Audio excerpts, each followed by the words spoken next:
Ladies and gentlemen, you heard the American point of view. Let's have the Russian point of view. And let's give a very warm round of applause to Denis Alipov, the Russian ambassador to India. He, by the way, is a veteran ambassador. This is his fourth stint here. His daughter and son were born here. They were twins.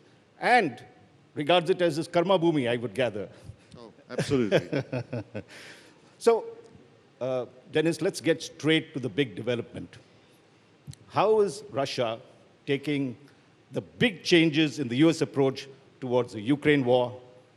Are you smiling? No, we are very sober. Obviously, the approach of the current US administration in comparison to their predecessors is showing the right signs to stop the conflict in Europe. I'll put it, simply. Came Trump and says, I want a peace deal. The US officials approached us and we had a very good meeting in Saudi Arabia, and we saw that the Americans now are prepared to not only listen, but to hear. And we also see Zelensky, we also see Ukraine, we also see the Europeans who continue on that belligerent path. They are speaking about the need of Russia to withdraw. They are speaking about the security guarantees for which the NATO membership would be the best option. They're talking about the militarization of Europe. The recently concluded summit, took the decisions on about it. Why should we accept these conditions? Plainly speaking, we can go without any peaceful negotiations. We are winning this war. Yet we are prepared for the peace deal. We are willing to go fast on this track. But the stumbling block is Europe and Ukraine at the moment, as it seems. And so let's see how it will develop. Personally, I don't think the process will go fast. I don't think so. You don't think there would be a summit meeting between President Putin and President Trump soon? No, we are ready for that. Let's see what results will bring the discussion between the US and Ukraine. Zelensky was not prepared for a quick, process when he went to Washington. Now he says that he is prepared for that. He's prepared for that mineral deal with the US. That is their business. I don't know what it is about. And maybe the Americans will be able to convince Zelensky to go quick, to go fast. We are prepared for that. Are you prepared, or President Putin prepared to meet President Zelensky? Of course. Anytime? Of course. Immediately? I believe so. I believe so. The problem with such a meeting would be the Ukrainian position. Zelensky himself banned himself and the others to negotiate with us. They have a legislation on that, a law forbidding to negotiate with Russia. This is one thing. The other is the legitimacy of the current Ukrainian president. His tenure has expired. So do you think Zelensky is history after what happened between him and Donald Trump? Do you think it's history? It's over for Zelensky? You don't want to negotiate with I him? don't know. Frankly, I don't know. I don't know. The Americans regard him as a legitimate president, I believe. We do not. Yet we are prepared to sit in trilateral format. You are prepared for a trilateral format? We are prepared for that. But I don't think you would contest that the Ukrainian regime is totally dependent on the US assistance. In military terms, in financial terms, not so much on Europe. Europe itself is dependent on the US, no matter what they say about the remilitarization, about increasing the defense production. Frankly, they don't have enough funds to fund that. They're now trying to adjust themselves and say that Russia is a threat to Europe. Look,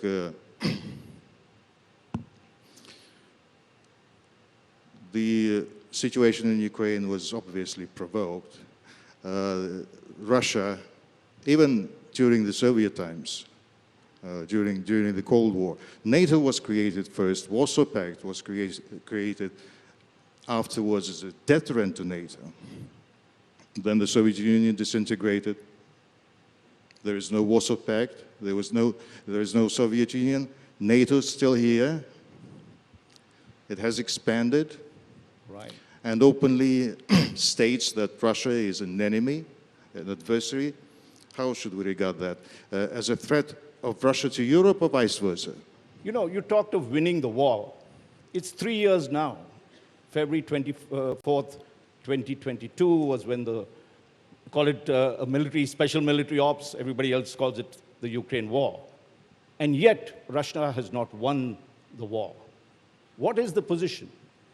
What have you gained in these 3 years, and why aren't you winning? If you were so confident of winning the war, normally when you go to war, you go to win, right? And not seek war to seek peace. The military equipment Ukraine has long expired. They are now experiencing severe shortages in manpower, not us, Ukraine. They're totally dependent on NATO's military assistance, on the financial assistance of its Western backers. Had it not been there, the conflict would have been long over. But that was never our objective.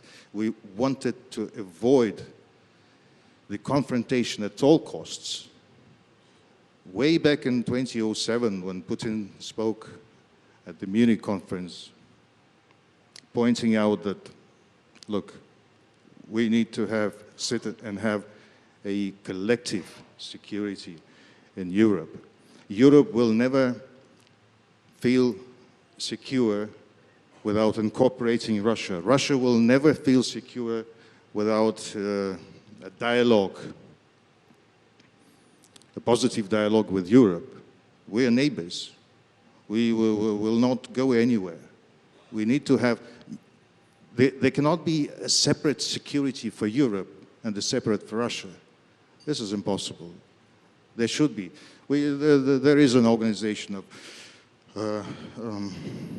on cooperation and security in Europe, which was created specifically for this purpose. It failed. We need to relaunch this process. We need to look broader at Eurasia. Which is what I wanted to come to. What are the contours of a peace deal? What are the red lines for Russia? What will Russia settle with? Because that's critical. The war is not over, it's still there. You have captured quite a lot of territory, but Have you really fulfilled all the objectives that you had? And what will Russia settle for? We never wanted to capture anything. Those territories would have stayed with Ukraine had it not been so, stupid in their approach. Our objective is that Ukraine and the territory of Ukraine does not threaten us in military terms.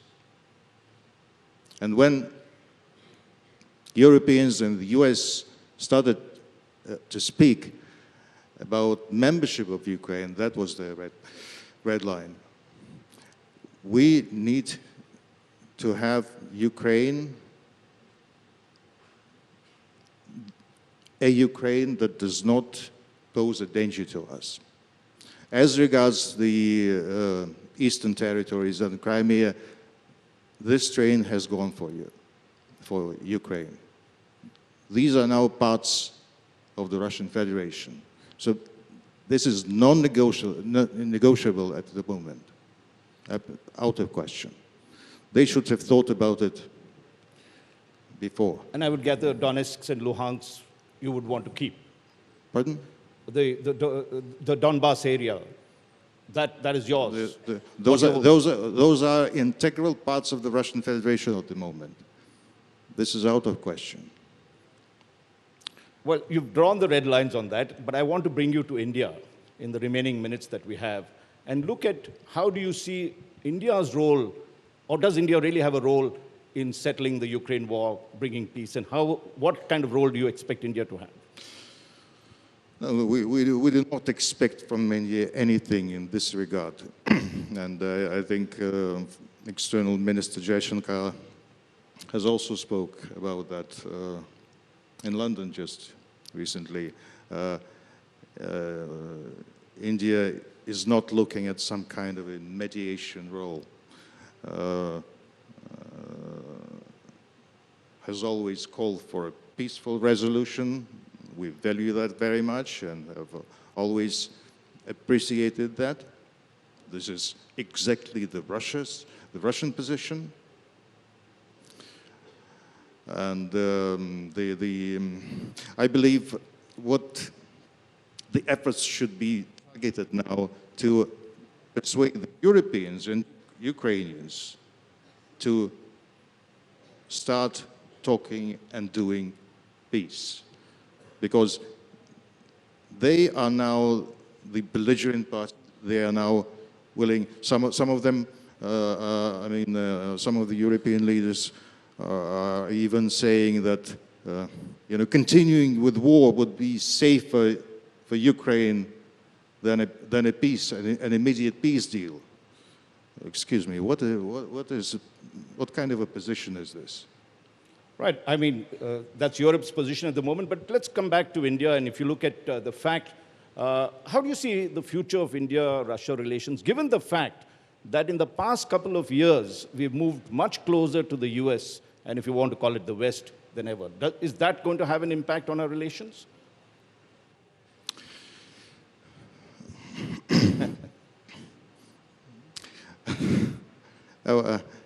I appreciate the question, Raj, but you won't succeed in dragging me into this discussion. I believe India is very consistent and has become strong enough to rely on itself.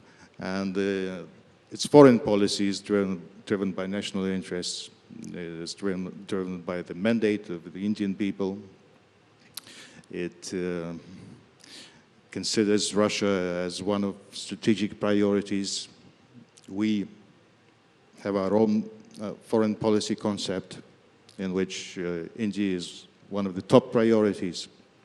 I'm very optimistic about the future of our relations. We have a remarkable history behind us. Fair enough. I get that. But let's put it the other way. Russia and China have got much closer in the last couple of years. We have had issues with China, as you've seen, border problems in 2020. Maybe there's a bit of a thaw, but China is one of our big security threats that's there. Tomorrow, if China does something to India, which side will Russia take, China or India? We don't, think in confrontation terms. We are thinking in cooperation terms. We want Europe, we want Asia, we want the whole world cooperate and live, on fair terms with the goodwill. If we take our, biggest continent, the Eurasian continent, we have three largest powers on it: India, obviously, China, and Russia. And we've had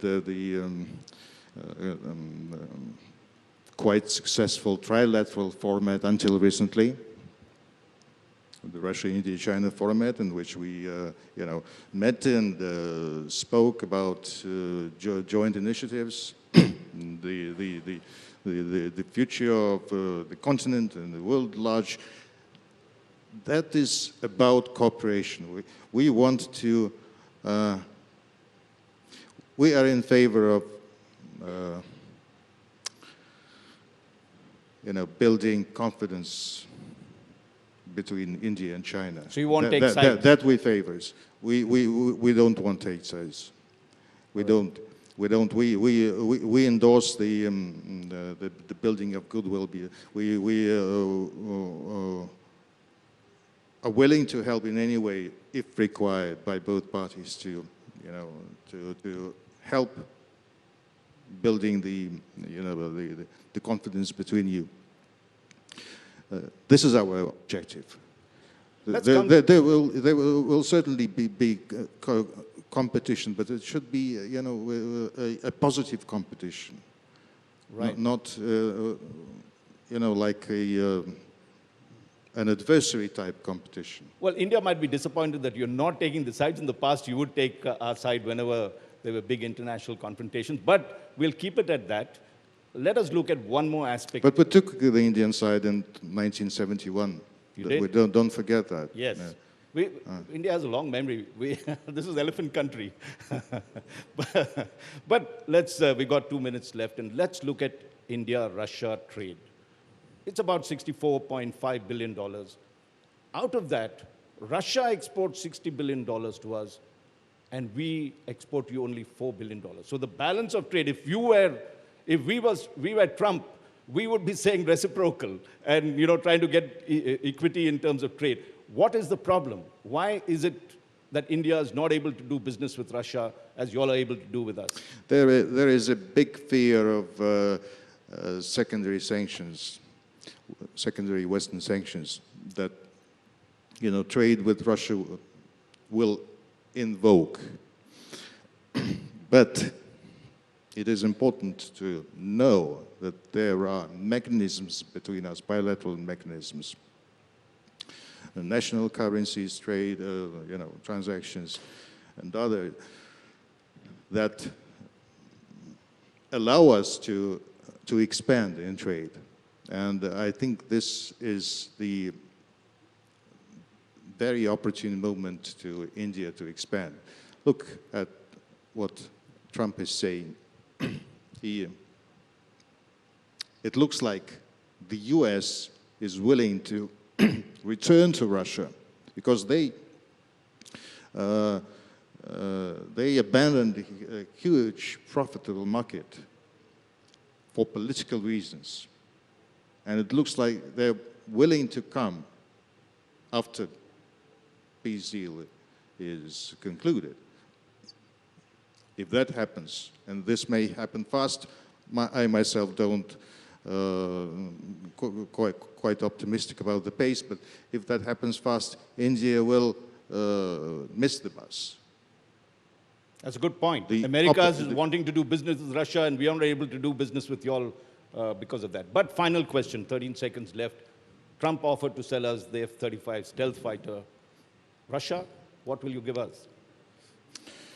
We're offering our own fifth generation fighter. We have the best machine, Su-57. We just showed it displayed it at Aero Indian last month in Bangalore, and it performed and stole the show. It is very competitive.